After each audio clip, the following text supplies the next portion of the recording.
Picture this. It's August 4th, 2020. A seemingly ordinary day transformed into a historic tragedy within moments.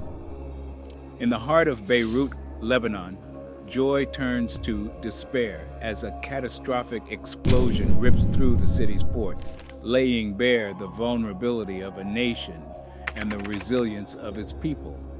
In the context of Lebanon's tumultuous history, marked by political instability and economic crises, the 2020 Beirut explosion not only symbolizes a physical rupture, but also a metaphoric manifestation of systemic issues. This day started with ordinary hustle and bustle, typical of Beirut's vibrant culture, with markets, businesses, and weddings like that of Isra Zablani.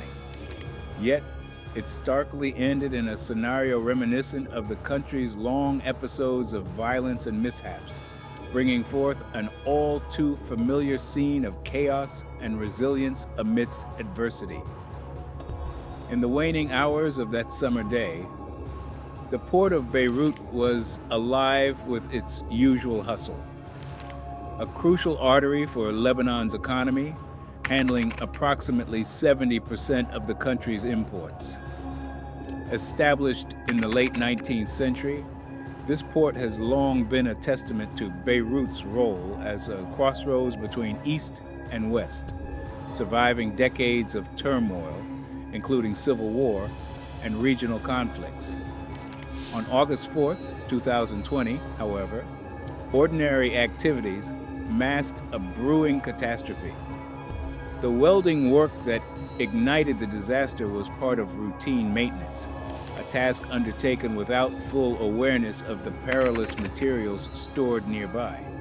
The ammonium nitrate, originally seized from the MV Rosas in 2013, had languished in Hangar 12 under questionable conditions, improperly stored and inadequately safeguarded despite numerous warnings from port officials over the years. This chemical, notorious for its volatility, had been involved in numerous industrial accidents globally, such as the 1947 Texas City disaster, underscoring the lethal potential that was ignored in Beirut. As first responders mobilized, they operated under the assumption of a standard warehouse fire, a testament to systemic communication failures and oversight lapses within emergency services. Concurrently, the city basked in everyday moments of normalcy. Cafes buzzed with patrons, children played in neighborhood streets, and Isra Zablani smiled radiantly for her wedding photographs, embodying hope and joy, oblivious to the impending horror mere moments away. When the clock struck 6:07 p.m., a sudden deafening roar shattered the evening calm, accompanied by a blinding flash that momentarily outshone the setting sun. The force of the explosion registered not only on seismic monitors, but also in the collective psyche of Beirut's inhabitants, many of whom likened the devastation to wartime bombardments they had endured in decades past. The immense energy released was estimated to be equivalent to approximately 1.2 kilotons of TNT, making it one of the most powerful non-nuclear explosions in history. Surrounding neighborhoods such as Gameza and Mar Mikhael, known for their historic buildings and vibrant nightlife, were instantaneously transformed into scenes of utter destruction. Stained glass windows of century-old churches were obliterated, and heritage sites crumbled under the blast's unforgiving impact. The Orient Queen, a luxury cruise ship docked nearby, was lifted out of the water before capsizing, highlighting the indiscriminate reach of the explosion's wrath.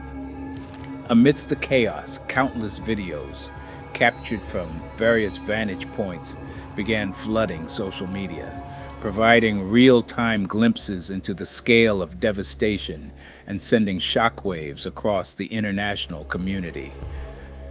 These recordings would soon become crucial in understanding the event's sequence and magnitude, as well as in galvanizing global support and empathy for Lebanon's unfolding tragedy.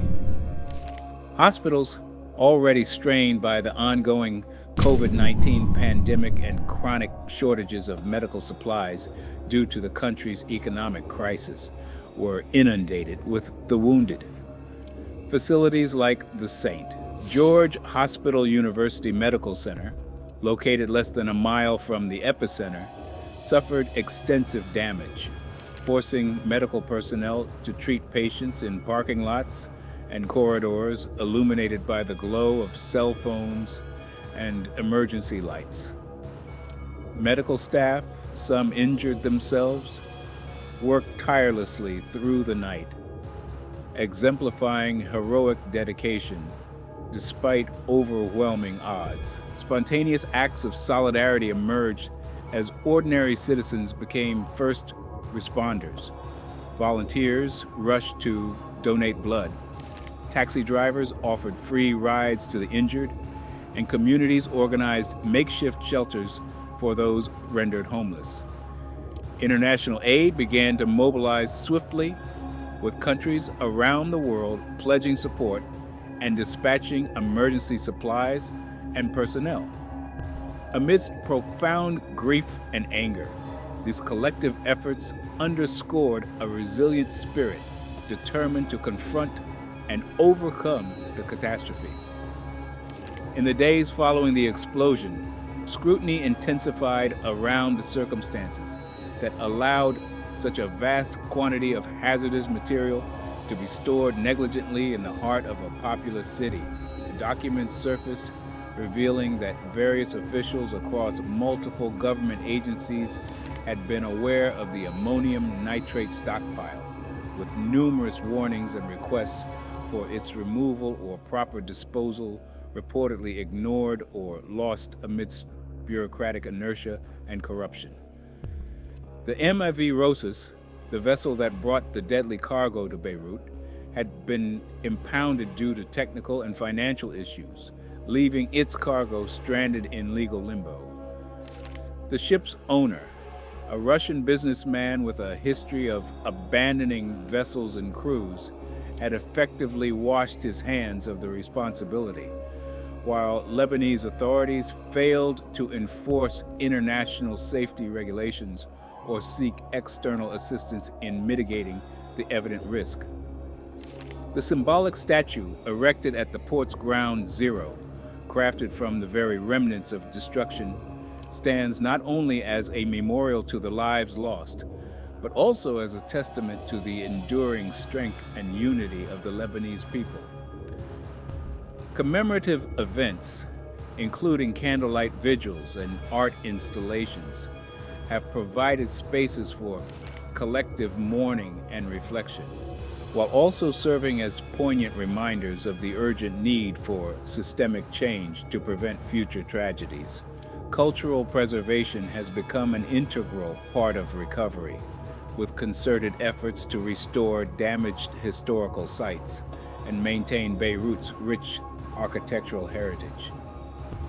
These endeavors underscore a commitment to honoring the city's storied past, while forging a path towards a safer and more resilient future. Even as challenges persist and the road to full recovery remains arduous and uncertain, the 2020 Beirut explosion has indelibly marked Lebanon's history, exposing deep-rooted flaws while also illuminating the profound capacity for solidarity and perseverance among its people. The disaster has spurred critical dialogues about governance, accountability, and civic responsibility, echoing beyond Lebanon's borders and resonating with global movements advocating for transparency and reform. As reconstruction continues and justice is pursued, the lessons gleaned from this tragedy hold the potential to catalyze meaningful transformation, fostering a legacy not solely defined by loss, but also by collective resolve and enduring hope. This narrative is not just a recount of a tragic day, but a call to action for those within and beyond Lebanon. It serves as an invitation to engage not only emotionally but practically, supporting initiatives that aim to rebuild and reform the structures that failed so devastatingly on that day. If this story of tragedy and resilience has moved you, consider supporting ongoing recovery efforts in Beirut. Engage with us in the comments below, share your thoughts, and do not forget to subscribe for more in-depth documentaries like this one.